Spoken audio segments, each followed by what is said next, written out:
मैं किसी उस्ताद को कुल नहीं मानता, मेरा कुल इल्म मेरा नबी है।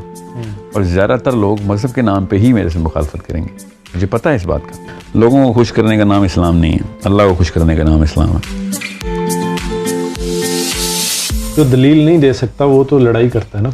मैं जिस बाप का बेटा हूँ, जिस नबी का उम्मती हूँ, लड़ाई तो सबसे छोटा सबसे आसान कामों में से एक है मेरी। आप बहुत ज़्यादा खुल के तनकीद करते हैं, खासतौर पे पाकिस्तानी उलमा जो हैं। सिर्फ उलमा की नहीं मैं करता, मैं उन बाबा, जब मैं बाबा बोलता हूँ ना तो मैं कॉलेज प्रोफेसर्स की बात करता हूँ। सर, आप जो काम कर रहे हैं, जिस मकसद को लेके चल रहे हैं, इसको कैसे देख रहे हैं? इसकी सिमत दुरुस्त है? कामयाबी मिल रही है या नहीं? ये कामयाबी तो मेरा मकसद ही नहीं है, याद रखिएगा। कामयाबी सिर्फ अल्लाह का काम होता है। हमारा काम होता है कि डायरेक्शन को हर वक्त ठीक करते रहना, ऑल्टर करते रहना, एडजस्ट अलाइनमेंट रखना अपनी। वो उसके लिए असातिज़ा की इतनी मेहनत है, इतनी मेहनत है। 1400 साल से लोग सोच रहे हैं, पूरी पूरी उम्रें दी हैं उन्होंने, ऐसे ऐसे वाक़यात उनके साथ हुए, तो उनको बार बार रिविज़िट करना और उनको कुल इल्म ना मानना। मैं किसी उस्ताद को कुल इल्म नहीं मानता, मेरा कुल इल्म मेरा नबी है। किस लेवल पे वो समझे हैं, किस लेवल पे मैं समझ रहा हूँ। हर बंदा अपने माहौल के मसाइल दुरुस्त करने और अगले आने वाले माहौल को दुरुस्त करने के लिए आता है। पिछले माहौल को मैंने नहीं दुरुस्त करना, वो हो चुका जो होना था। उसके लिए मैं डायरेक्ट अपने 1400 साल पहले की सोचने के उस सोच के मॉडल को री इम्प्लीमेंट करने की कोशिश करता रहता। उसके लिए ऐसे ऐसे असातिज़ा ने, मैंने आपसे कहा ना, आसमान से बरसते हैं, ये सारे काम डिवाइन है। तो मुझे पता है मैं इस वक्त शायद उस ग्रुप का हिस्सा हूँ जो सबसे किल्लत में है। वो वाले असातिज़ा भी सबसे किल्लत में है। और ज़्यादातर लोग मज़हब के नाम पे ही मेरे से मुखालफत करेंगे, मुझे पता है इस बात का। मगर वो तो हज़रत ईसा अलैहिस्सलाम से भी की, उन्होंने मज़हब के नाम पे मुखालफत की थी। नबी अलैहिस्सलाम से भी की, मज़हब के नाम पे मुखालफत की। सर, कभी इस कदर मुखालफत या इस कदर कोई सूरत हाल पैदा हुई कि आपको लगे कि शायद अगला घंटा है या नहीं है? कई दफ़ा हुई, अब तो रोज़ उसकी शरह बढ़ रही है। मगर ये निशानी होती है कि आप ठीक रास्ते पे, ये एक निशानी होती है। लोगों को खुश करने का नाम इस्लाम नहीं है, अल्लाह को खुश करने का नाम इस्लाम है। और अगर किसी को मसला है तो दलील के साथ और उन्हीं अंबियाई नबी और सहाबा की फ़िलासफ़ी के साथ दलील दे, अदरवाइज़ साइड से हटे या फिर आगे जो कुछ कर सकता करे। जो दलील नहीं दे सकता वो तो लड़ाई करता है ना। करे ना लड़ाई। मैं जिस बाप का बेटा हूँ और जिस मज़हब का फॉलोअर हूँ, जिस नबी का उम्मती हूँ, लड़ाई तो सबसे छोटा सबसे आसान कामों में से एक है मेरी। वो इसलिए नहीं कर रहा हूँ क्योंकि अगले 100 साल के लिए जब तक ज़िंदा हूँ प्लानिंग कर रहे हैं। जिधर लड़ाई करनी है अल्हम्दुलिल्लाह कर भी रहा हूँ। मैं देखें, वरहमा बैनहुम का हुक्म मुझे ना अल्लाह की तरफ से ना आता तो कच्चा खा जाता, मुझे पता है कैसे खाते हैं लोगों को। मसला यह है कि अल्लाह ने मुझे हुक्म दिया कि आपस में रहम के साथ बात करें, वरना कई जगहों में मुझे पता है कि 500 साल से पक रही है ये हंडिया, उसमें से एकदम नहीं मेरी बातों से कुछ चेंज हो जाएगा। 500 साल से। और इस लोकल बड़े ज़गीर में तो 4000 साल से गीता के फॉलोअर अपने आप को कुरान के ठप्पा लगा के गीता की फ़िलासफ़ी लेके आ रहे हैं। उनको ये बताना ज़रूरी है कि अभी तक तुम इस्लाम में दाखिल नहीं हुए, बस इस्लाम के फ़ैन हो।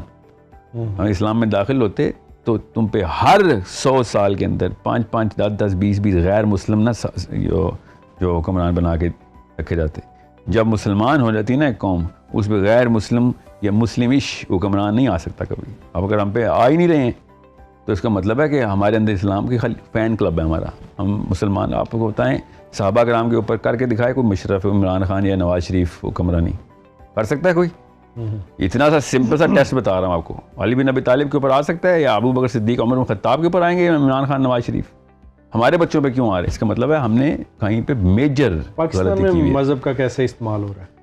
हर जगह पे मज़हब का वही इस्तेमाल हो रहा है जो पाकिस्तान में हो रहा है। पाकिस्तान में यूरोप के 600 साल में पापायत ने वो एग्जैक्ट वो स्टेप्स लिए थे जो पाकिस्तान में मौलवियों ने स्टेप्स लिए। एग्जैक्ट वो स्टेप्स अभी पूरे नहीं किए, वो बहुत तेज़ थे, वक्त भी ज़्यादा लगाया था उन्होंने, कि इन्होंने जिस लेवल के ऊपर कतईयत इख्तियार की थी ना, सबसे पहले जहनी बीमारी थी कतईयत के, इसके अलावा सब गलत है। ये वो इस्लाम का वर्जन है जो सेंट्रल डेफिनेशन की बता रहा हूँ मैं। ये लेफ़्ट साइड की गामदी ज़मफराइज़म की बात नहीं कर रहा हूँ ना, मैं राइट साइड पे आइसिस, और दाइश वाले लोगों की बात कर रहा हूँ, नहीं, जो सेंट्रल डेफिनेशन ऑफ इस्लाम है उस पर सहाबा कराम की लाइफ पूरी नहीं उतरती। ये टेस्ट होता है। अगर सहाबा की नबी इस्लाम के टाइम की लाइफ अगर वो नहीं है जो आप कह रहे हैं तो फिर आप गलत हैं, वो गलत नहीं थे। सर आप बहुत ज़्यादा खुल के तनकीद करते हैं, ख़ास तौर पे पाकिस्तानी उलमा जो हैं। सिर्फ उलमा की नहीं मैं करता, मैं उन बाबा, जब मैं बाबा बोलता हूँ ना तो मैं कॉलेज प्रोफेसर्स की बात करता हूँ। जब मैं बाबा नहीं बोलता तो मैं मौलवी बोलता हूँ, याद रखिएगा। जब मैं बाबा बोला है असल में इनकी दाढ़ी में तिनके हैं, वो समझते हैं मैं मौलवी बोल रहा हूँ। मैं बाबे उनको कहता हूँ ये जो गवर्नमेंट कॉलेज के प्रोफेसर्स रहे हैं पिछली 2 नस्लों से, इन्होंने जो कदर मचाया। मौलवी ने तो चलो उस बेचारे के पास एक्सपोजर नहीं था दुनिया का, ये अपने आप को हार्वर्ड जेल से लेके आए थे और आगे इन्होंने इस्लाम के नाम के ऊपर हकायतें शुरू की अपने मामा और चाचा की, ज़बरदस्ती की। हज़रत अली का नाम लगा लगा के वो वाले किस्से सुनाए, मूसा के किस्से सुनाए। ये वो हैं जो कॉलेज के प्रोफेसर हैं, उनसे इन्फ्लुएंस होकर अम्मी और अब्बू ने दोनों बार इस्लाम नीचे दिया। और जाते थे वो मौलवी साहब के पास, मौलवी साहब को दीन का लफ्ज़ नहीं पता था, कभी ज़िंदगी में दीन का लफ्ज़ नहीं सुनेंगे मस्जिद में, हमेशा मज़हब का लफ्ज़ उनका बोलेंगे, वो दीन ही मतलब उनका मज़हब होगा, मतलब उनका पूजा पाठ होगा। ये वो गीता की फ़िलासफ़ी जो मैं कह रहा हूँ। आप तामीरी काम भी कर रहे हैं, माशरे की इस्लाह के लिए कोशिश कर रहे हैं, साथ साथ लड़ाई के लिए भी तैयार हैं। तो बहुत ज़्यादा इसके लिए तो पैसे की भी ज़रूरत होती है। कितना पैसा कमा रहे हैं? इंसान पैसे नहीं कमाता, ये फ़लसफ़ा याद रखिएगा। ये हर उस बंदे को पता है कि कोई एक खाना भी दिमाग का खुल गया है कि इंसान खुद पैसे नहीं कमाता। याद रखिएगा, मसरफ़ बढ़ाएं, अल्लाह ताला पैसे उसके लिए, अगर आपकी नीयत ठीक है तो अल्लाह ताला काम को, अल्लाह का है तो अल्लाह करेंगे काम, आप नहीं काम करते। मैंने कहा कामयाबी हमारे हाथ में नहीं है। अगर आपने अल्लाह के काम करने हैं तो अल्लाह ताला अपने काम खुद संभालते हैं, अल्लाह को मेरी ज़रूरत नहीं है। तो वो माल इस तरीके से ट्रांसफ़र होता है। अगर आप अपने अपने बीवी बच्चे संभालने हैं तो वो तो बिल्ली कुत्ता भी अपने बीवी बच्चे संभालता है, हमने कौन सा इंसान बन के कर लिया है। अगर आपने पूरी इंसानियत का ज़िम्मा नहीं लिया तो फिर आप इंसान नहीं हुए। तो वही है मकसद मेरा। तो जितना भी पैसा आ रहा है वो अल्लाह ताला की तरफ से डायरेक्ट आ रहा है, जिधर लगाना है उधर लगा रहे हैं। सो जब मैंने कॉर्पोरेट में मैं जिस लेवल पे था, मैं आपको कैसे बताऊँ, निचला ही लेवल था मगर बड़ा चमकीला किस्म का, नहीं बड़ा ज़बरदस्त लेवल था वो। मैंने सारा प्रोफाइलिंग छोड़ना, उसको उसकी कोई औकात नहीं है। मैं 1% भी वो पैसों की तरसील मेरे अकाउंट्स में से नहीं होती थी, 1% भी नहीं था। मैं आपको अभी बता रहा हूँ, ये जब आप बड़े कामों में आते हैं और वो भी अल्लाह के, तो अल्लाह अपने काम खुद करता होता है, अल्लाह इंसानों के मुताज नहीं है। तो वो पैसा भी अल्लाह ताला की तरफ से आ रहा होता है और आपको पता होता है कि यार मैं खुद जितनी कोशिश करनी थी तो ये कर सका, ठीक है। पैसे तो वहाँ पे भी अल्लाह ही नहीं देता था, मेरी औकात छोटी थी उस वक्त। अब आप इस्लाम में आते हैं तो औकात बड़ी हो जाती, फिर वो वाले लोग मिलते हैं, वो वाले काम मिलते हैं आपको, वो वाली सेंस क्रिएट होती है। इसमें मेरे आई थिंक 8 प्रोजेक्ट्स हैं कि 7 अब 8वां शुरू करने लगे हैं प्रोजेक्ट्स, जिसमें मुझे तो यही नहीं पता कि अकाउंट्स में से कितने पैसे आते हैं, कहाँ से ट्रांसफ़र होते हैं, किधर किधर जा रहे हैं। मैं सिर्फ मसरफ़ देखता हूँ। नबी इस्लाम ने बताया कि रिस्क तेरा वही है जो तूने खर्च किया, उसके अलावा कोई रिस्क नहीं। और ये जो बताते ना मैं इतने बना लेता हूँ, मैं इतने कमा लेता हूँ, ये इंतहाई तागूती गैर इस्लामी, ये अल्लाह ताला के अलावा आपने सिस्टम बनाया कि मैं बनाता हूँ। कोई इंसान पैसे नहीं बनाता, इंसान सिर्फ अपनी औकात बनाता है और औकात सिर्फ और सिर्फ उन उसूलों में बनती है। अगर आप अल्लाह के लिए काम करें तो आप कायनात का मालिक आपके टीम में है, तो मेरी औकात से बड़ी औकात किसकी होनी। अगर आपने अपनी अपनी नौकरियाँ भी बच्चे करने हैं तो फिर आप ये ना सोचें कि फिर आप कंपेयर करें आपस में। वो अखाड़े में 7 अरब बोने हैं, जितना मर्जी कोई जीत जाए रहेगा बोना ही, और एक बंदा उस अखाड़े का हिस्सा ही नहीं है और वो बड़ी गेम खेल रहा है। मैं तो सिर्फ वो वाले काम करूँगा जो कि डिवाइन फरिश्तों के यहाँ रिकॉर्ड होते हैं, और मुझे आखिरत के 50,000 साल के दिन के अंदर कैरियर बनाना है।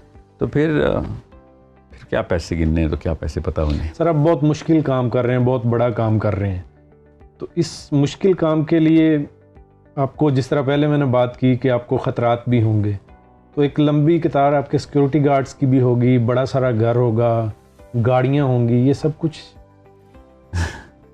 मेरा सिक्योरिटी गार्ड मेरे पास है। मैंने कहा ना टीम में अल्लाह होना तो फिर ज़रूरत नहीं। मेरे ना कुछ सेशन में ना सिक्योरिटी गार्ड आ जाते होते हैं जो अहबाब हैं, वो अरेंजमेंट करने की कोशिश करते हैं, तो मैं उनको निकाल देता होता हूँ। क्या मेरी वजह से तू ना मर जाए, तू किसी मकसद से नहीं आया हुआ, मैं मकसद से आया हुआ। तू मरेगा तो 50-50 चांस है, नौकरी में मर रहा है। मैं मरूंगा तो मेरा 100% चांस है कि मैं तर गया हूँ। तो या तो तुझे पता हो कि तू क्यों मुझे किसको गार्ड करने आया, उसको नहीं पता होता बेचारे सिक्योरिटी गार्ड को, तो वो तो नौकरी कर रहा होता है। तो नौकरी तो वो भी करता है जिसने हुसैन पे तीर चलाया था, उसने तो ऑर्डर ही फॉलो किया था ना। तो नौकरी is not going to sanctify anything. So अभी तक तो नहीं सिक्योरिटी गार्ड रखा, इंशाल्लाह ऐसे कोई नौबत नहीं आई। मुझे 1-2 दफ़ा वाक़यात ऐसे हुए थे, मैंने डेथ थ्रेट्स तो नहीं, मेरी फैमिली को हरेसमेंट की ना काफ़ी सारी मेल्स आना शुरू हो गई थी, अभी भी आती। तो मैंने FIA को कॉल किया था, इसका प्रोसेस बताओ और मुझे बताओ कि ये क्या, इन लोगों को कैसे रोका जाए ना, मतलब आप लोगों का क्या प्रोसेस है। तो उस FIA के बंदे ने शायद समझा कि मुझे अपनी सिक्योरिटी चाहिए, तो उसने अपनी तरफ से वॉलंटरीली भी कहा कि हम आपको ना आपकी we want to protect you.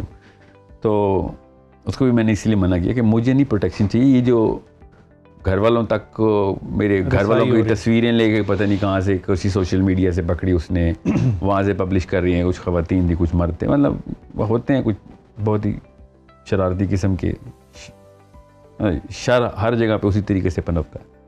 तो आई टोल्ड इवन देम कि यार मुझे सिक्योरिटी, मैं अपना जेवर पहन के घर से निकलता हूँ, जो मेरी नबी की सुन्नत है। कोई मसला होगा तो जिसने मारना है उसने अपने वक्त पे मारना है, बंदों की गोलियों से तो नहीं क्यों मरता। मगर अल्हम्दुलिल्लाह अभी तक तो अल्लाह ही इस्तेकामत दे, ऐसा कोई डर नहीं मुझे आया कि वो आज गोली लग गई तो क्या होगा।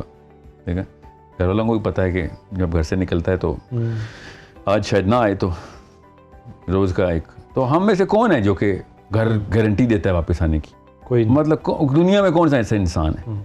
जितने बड़ी सिक्योरिटी गार्ड लेके लोग मरे हैं, हर कब्रिस्तान में पड़े हैं वो मुर्दे,